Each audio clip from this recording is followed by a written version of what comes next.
Hello, Selim Maalouf back again from the show floor here at Inbound 2025 in San Francisco. This one's special. This one is for the partners. So partners out there that follow me, make sure to tune in. If you don't know who Justin Graci is, you definitely need to know him because he's unlocking your success. Tell people who don't know you a little bit more about yourself and what you do at HubSpot. Yeah, so Justin Graci, been with HubSpot for 7 years now, working in the solutions partner side of the business. And when I first joined HubSpot, I came in to build out the enablement function for our partners. How do we enable them to go to market? How do we enable them to sell effectively? How do we enable them on all of our products? And over the years, have gone into a bunch of different areas, seeing the transformation of inbound marketing agencies into RevOps consultancies and now into these more AI forward partners. And so that's where I'm spending a lot of my time today. And this year and the past 3 years actually is digging into the AI side and what are we going to do and carve a path forward for our partners.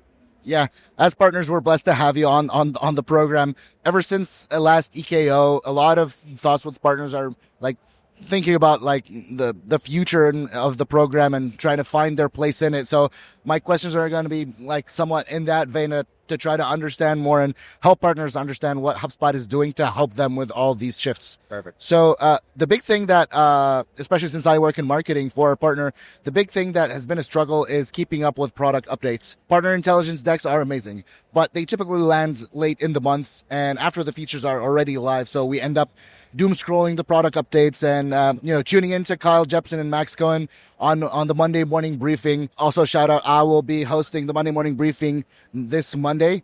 So make sure to tune in with me and Max. We're going to go through all the spotlight. Partners are resorting to these kind of tactics. What mechanisms are you exploring to make this product update like cycle easier for partners? And like, is there anything similar to like maybe an RSS style feed that we can plug into our own systems? Yeah. No, it's a really good question. One of the hardest things, I think, to solve for, to be honest. And when I first came into HubSpot 7 years ago, at the time, it felt like there was a lot of product, but we've 10x, 30x the amount of product that we have in terms of hubs, product lines, the platform, and then across all of those product lines, just like thousands of features per year. And HubSpot has a fast shipping development process. We don't wait for cycles. When it's ready, and we want to get that value out to customers right away.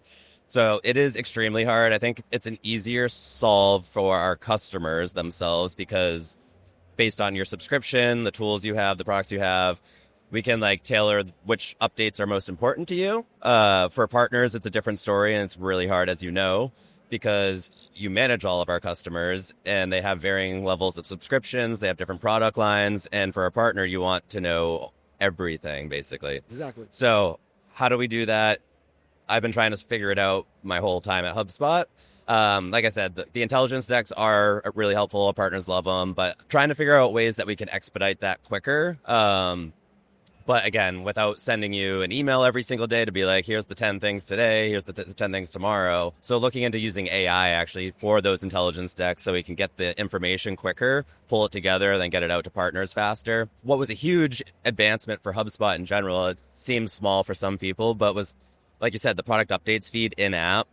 And I know there's a lot of scrolling to that, but you can now do a lot with it in terms of like the recommended features you have. You can filter by product lines and you can start to find what you're looking for based on keywords. So my advice is usually to like for partners, make it part of your daily workflow, like every day come in, try to stay on top of it so you don't have to scroll through everything, getting behind in things. So like have your coffee, sit down, check out the stream. I would love to hear, from partners, like what would be the most helpful. Like you mentioned the RSS feed, pumping it into your systems. That's something we could explore. But I don't know if it will necessarily solve the volume of updates still and having to go through them all. But I will say with what HubSpot has switched to in the past couple of years is these spotlight events. So we have spring spotlight, fall spotlight, and those are intentionally designed to try to wrangle all of the updates that we have, the 200 plus updates, into one moment so we can at least tell that narrative and push it to market. And I know for partners, you need to know what's coming sometimes before it's coming or right when it's there so you can actually help your customer before they come to you and say, hey, what is this new thing? Exactly. So I'm all ears, and I would love if you have ideas or anyone else out there, reach out to me. Definitely. If you're a partner and watching this, make sure to leave a comment on anything you want to ask Justin or any suggestions around the partner enablement. And I'll try as much as I can to surface them to Justin. Yeah, we're already grateful for everything you're doing. We understand like having 2,000 product updates per year is gigantic, and we're all doing our part to stay updated. Last EKO, HubSpot kind of announced a move away from the cheering program is based on sold points and managed points. Yep. And a lot of companies have grown recently based on getting referrals from the HubSpot GSs, account executives, CSMs, and it's kind of spurred a lot of growth. But now HubSpot is focusing more on having partners source their own deals, it makes total sense for them and what they're trying to achieve. But some partners kind of feel like they got caught flat-footed and trying to figure out how to shift their go-to-market motions. What are the things that the partner enablement team is trying to do to help partners kind of do this shift, especially in demand generation or maybe co-selling assets or access to specific data that will help us fill the funnel without leaning on your internal reps? Yep. Now, also another big area that we're continuing to iterate and make improvements on, and it's a challenge that I think the co-selling side of things in general is a challenge every company, every partner program. But yeah, in terms of our shift towards getting partners to go out and source and sell, it's a new muscle. And yeah, I agree, it's not easy. And it's fascinating sometimes, though, because you guys are doing that work for your clients often. And I hear from partners that it's like essentially you're fully focused on client work, which is where you want to be. That's the revenue generation side. But then there's like the inward side of like focusing on your own brand, defining your ICP, defining your marketing, getting your marketing out there and investing in yourself. So that's something we've been trying to push partners to do, is really start narrowing your focus, and whether that's industry specific or segment specific in the market or product capability, expertise specifics. And we've seen partners having more and more success by going narrow. And also, you don't even have to go super narrow. Some partners I'll talk to, they're like, all right, I have to pick an industry. And it's like, well, you don't need to pick one or two. Like, you can have, a list of industries, but you need to market those. So the one thing I hear a lot from will be like, hey, I saw that joint webinar you did with another partner. Like, why didn't you choose me? Or how do I get involved with that? I'm an expert in manufacturing, and that would have been a good fit. I always default to manufacturing as my example. I used to be an industrial engineer, worked marketing and manufacturing, so like I get it. We're special kind of people. We're a bit annoying sometimes. But when I hear it and they're like, yes, I'm the expert in that industry, like I'd like to be thought of for these opportunities. And then I go to their website and I'm like, it says that they're just a HubSpot growth partner. No mention of manufacturing, no mention of like what they do within that industry. So that's an example of what we've been pushing partners to do, is just like look at your brand, look at how you're marketing your business and defining what your capabilities are, because we need to see what you're doing out there and have that proof to then bring you in on it. So that's just one little side note. But in terms of helping partners figure out how to go to market and drive leads and pipeline, couple programs that you're probably aware of, though. We've got marketing development funds, which was a huge win, I think, is investing back into our partners to say, we know it's a lot to go out there and run an event. We've seen partners run their own mini conferences, kind of like Inbound, but smaller, hosting executive dinners, roundtables, things like that. And having partners put down 50% and HubSpot putting down 50% to help fund that, that's been helpful, just to partners getting it off the ground. The Partner Growth Accelerator is really taking shape now. Early days, it was a little Wild West as we were figuring it out. But the whole idea of bringing our app partners and solutions partners together to get that untapped demand from each other. And our app partners are really appreciative of it because they want to work with more solutions partners and they don't know how.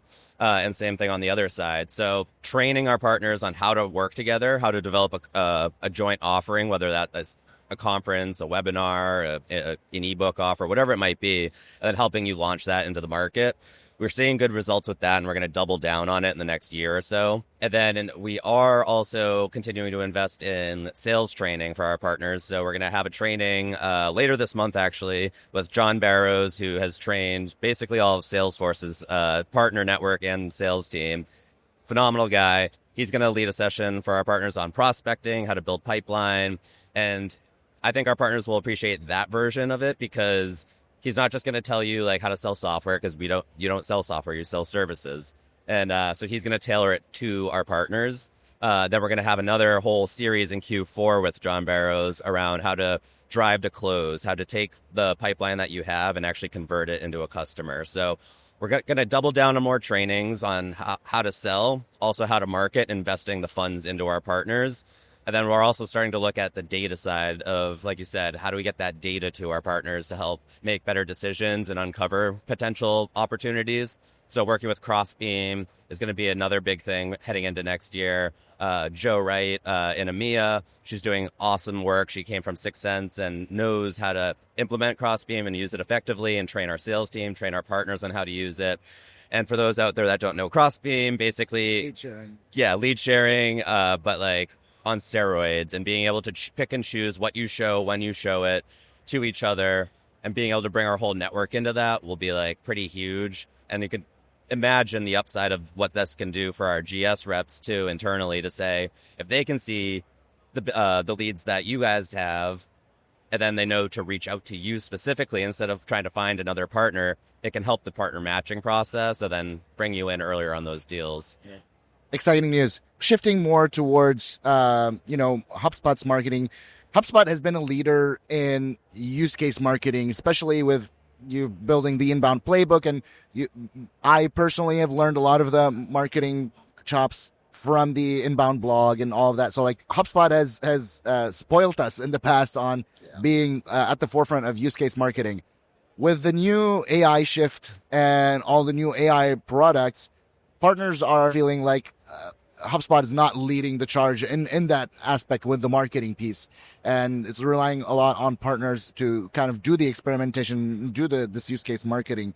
So I'm wondering, are there any incentives for partners to be the ones to do the R&D and figure out the solutions and try to market it and just in general, how are you helping partners figure that part out? This is another huge area. And again, this is where I've been spending the last 3 years of my time at HubSpot, really, is focusing on this topic. What we announced at Partner Day with the AI Ready Partner Playbook, that is really like helping our partners think the direction of where things are heading. And that's like, we need to start with the foundational pieces. And some of our partners are well ahead of the game and doing great things, but we want to make sure we bring everyone along, and we don't want to see our ecosystem get disrupted. That is my number one goal, is to make sure we have the most successful partner program, that we stay a thriving community, and we're not going to let AI take anyone's jobs here. So teaching our partners what the opportunity is, what the path is, what's changing, and what they need to do to evolve with that. So that's what we've been really focused on. And then in terms of like the frameworks that we're starting to get out to market now, so you saw with the loop marketing framework, evolution of inbound, and how do you use the tools that we have today to, drive this next frontier, this next generation of marketing. And what we're going to be doing with helping our partners there is not just how to do this for customers, because our customers will need help implementing this, setting up the tooling, setting up the processes, change management of how you actually execute this playbook. And that's where our partners will come in and help, just like they did with inbound marketing. But we're going to help you guys start thinking about what are the service offerings that you package around that framework. So we've got a whole guide to loop marketing services that we just published this week. We have an AI maturity model that's going to help. So these frameworks, I think, will then lead into more service offerings. We are hopefully working with a pricing research firm in the next few months here to start looking into the AI services market and getting a better idea of like the price points. How do we structure these services? You're probably familiar with the old pricing and packaging inbound marketing services workbook tool. We want to replicate that, probably have an AI built tool that you could, calculate based on your industry, your size, who you're marketing to, selling to, and then getting a personalized set of services and price points from that. So those are a few things that we're doing right now. But like you said, we're kind of in this experimentation stage in everything, both technology, marketing, sales, partner, and it's been really helpful for me to start seeing what our partners are doing out there. We were talking about it, but running AI workshops and trainings, which are a huge, huge opportunity for partners still. Customers need help with 101 level stuff. And then I'm even seeing Remington from Impulse. He's now got an offering out there for customer agent implementation. And then he has a workshop to pair with that. So we're starting to see that. And I'm trying to get a feel for what's working, what's not. So we're kind of going to have to build this together, but there's a few things that we are doing internally to push for it. And I appreciate everything you're doing with you and your team.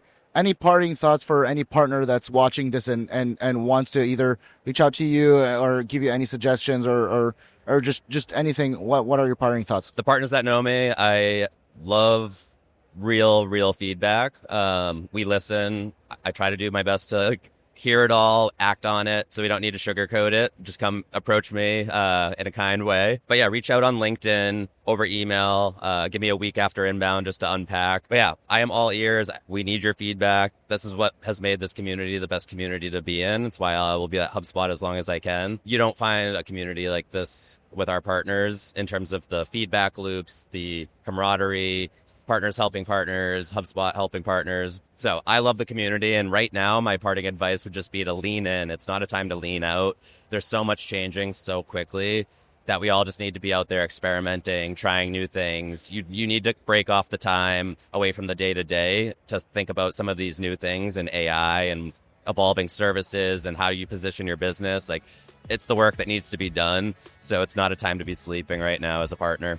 Heard. Thank you again, Justin, for taking the time to talk to me today. And thank you for everyone who's following our coverage of Inbound 2025. This is day 2. There's one more day tomorrow. Thank you again, Justin. Thank you.